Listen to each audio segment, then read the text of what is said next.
आज हम हैं कानपुर महोत्सव के तीसरे दिन और हमारे साथ हैं सरप्राइज रेखा भारद्वाज। इन्हें कौन नहीं जानता, चाहे नमक इश्क का हो और या फिर कमीने का वो सॉन्ग। और उसके बाद लेटेस्ट जो मैंने इन्हें देखा था वो था दिल्ली 6 में, जिसमें इन्होंने बहुत ही अमेजिंग परफॉर्मेंस दी।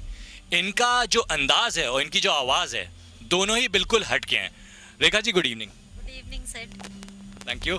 रेखा जी, जैसा मैंने आपसे कहा, जैसा मैंने अभी कहा कि आपका अंदाज और आवाज़ बिल्कुल अलग है, ये आपने कहाँ से पाई? मेरे ख्याल से ऊपर वाले की ये नेमत है। मैंने सिर्फ मेरी खुशकिस्मती रही है कि मुझे शुरू से गुरु सिखाने वाले सब बहुत अच्छे मिले हैं, तो मैंने हमेशा अच्छा म्यूज़िक सीखा, अच्छा म्यूज़िक सुना। मेरे पेरेंट्स ने घर में हमेशा एक क्वालिटी म्यूज़िक सुना है, चाहे वो क्लासिकल हो, सेमी क्लासिकल हो या फिल्म का।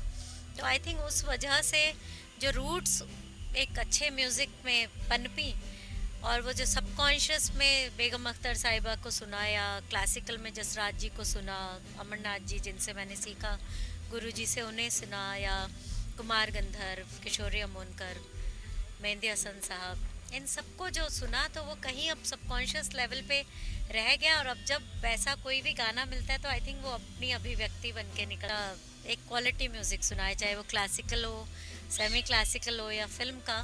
तो आई थिंक उस वजह से जो रूट्स एक अच्छे म्यूज़िक में पनपी, और वो जो सबकॉन्शियस में बेगम अख्तर साहिबा को सुना या क्लासिकल में जसराज जी को सुना, अमरनाथ जी जिनसे मैंने सीखा, गुरु जी से उन्हें सुना, या कुमार गंधर्व, किशोरी अमोनकर, मेहंदी हसन साहब, इन सबको जो सुना तो वो कहीं अब सबकॉन्शियस लेवल पे रह गया। और अब जब वैसा कोई भी गाना मिलता है तो आई थिंक वो अपनी अभिव्यक्ति बन के निकलता है, क्योंकि मैंने किसी को इमिटेट नहीं किया कभी। सिर्फ जो एक एज अ स्टूडेंट जो सीखने वाली बात थी, तैयारी की या अपनी जो खासियत है उसको ही तराशने की, उसको ही मैंने निखारा है। मैंने कभी ये नहीं चाहा कि मेरी आवाज़ लता जी जैसी हो जाए, या मैं क्लासिकल गाऊँ तो किशोरी अमोनकर जैसी साउंड करूँ। मैंने उनकी अच्छाइयाँ या जो उनकी खूबी है उनके कला में, उसको कोशिश की है कि उसमें से मैं 5-10% सीखूं। लेकिन बाकी जो मुझे ऊपर वाले ने, अल्लाह मियाँ ने नवाजा है जिस चीज़ से आवाज़ और रूह आ रही, उसको मैंने वैसा ही रखा है। Thank you.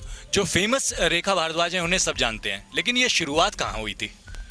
ये शुरुआत एक्चुअली बचपन से घर में माहौल था, तो बचपन में गाती थी घर में और बहुत दुआएं मिलती थी। सब मेरे मम्मी पापा को बोलते थे कि ये बहुत नाम करे, कि कुछ समझ नहीं आता था।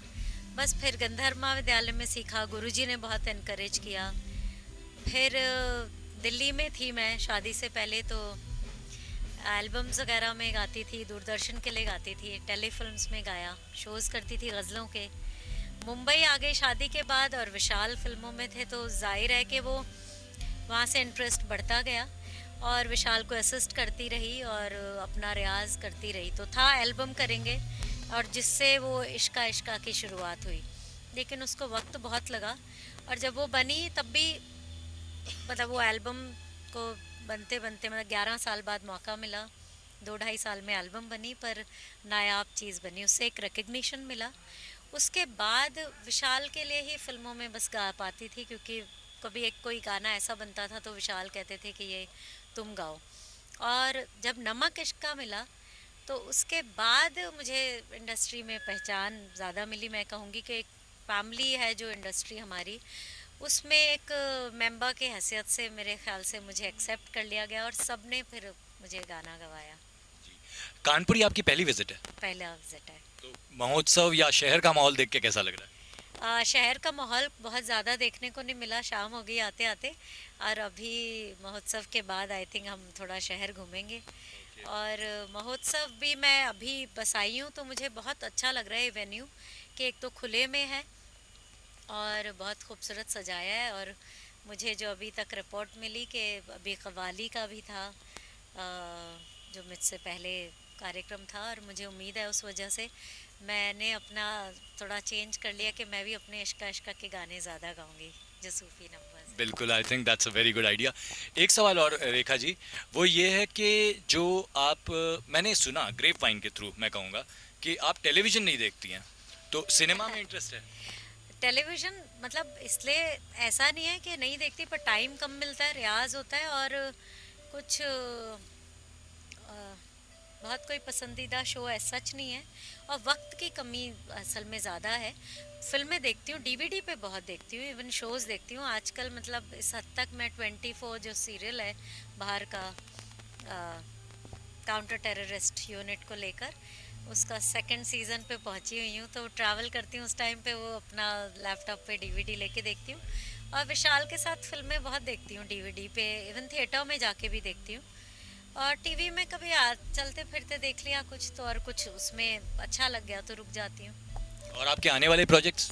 आने वाले प्रोजेक्ट्स में कुछ फिल्मों में नए म्यूज़िक कंपोजर्स के लिए गाया है, और शंकर एहसान लॉय के लिए भी एक लला बाय ग्लोरी गाई है जो बहुत खूबसूरत है। और एक एल्बम कर रही हूँ अपनी, बंदिशें मैंने कुछ कंपोज की हैं 3-4, और कुछ सूफ़ी ज़िक्र जो मैंने सीखे और फिर जैसे जैसे मुझ पे उतरे, जैसे जैसे वो क्या कहते हैं आमद हुई, तो वो मैं बस रिकॉर्ड करना चाहती हूँ। तो अभी जल्दी करके आई थिंक चाहती हूँ फेब मार्च तक वो रिलीज़ करूँ। फिर विशाल के साथ डॉक्टर बशीर बद्र साहब की नज़मों की एक एल्बम कर रहे हैं जिसमें विशाल भी गाएंगे, मैं भी गाऊंगी। ये personal tribute doctor Bashir Badr साहब को होगा। और फिर इश्का इश्का पार्ट 2 गुलजार साहब और विशाल के साथ नेक्स्ट ईयर। तो एंड सेट आप आ जाओ आप। हाँ, ऐसे ही जो नॉर्मल अपना इंट्रैक्शन, मैं थोड़ा सा कटवेज उतार लूँ।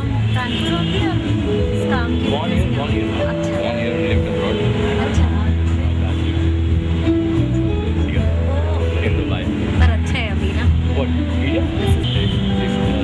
Why should one be in events? अच्छा, Why am I in events? That's really interesting.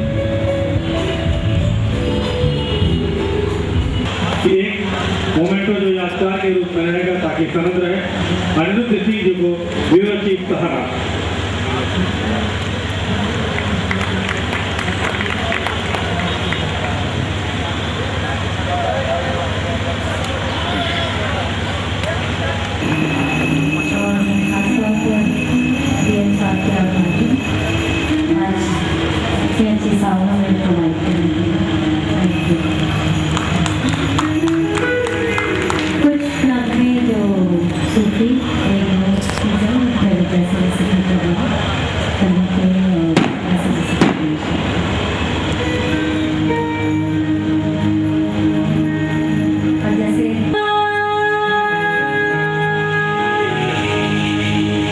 Yeah.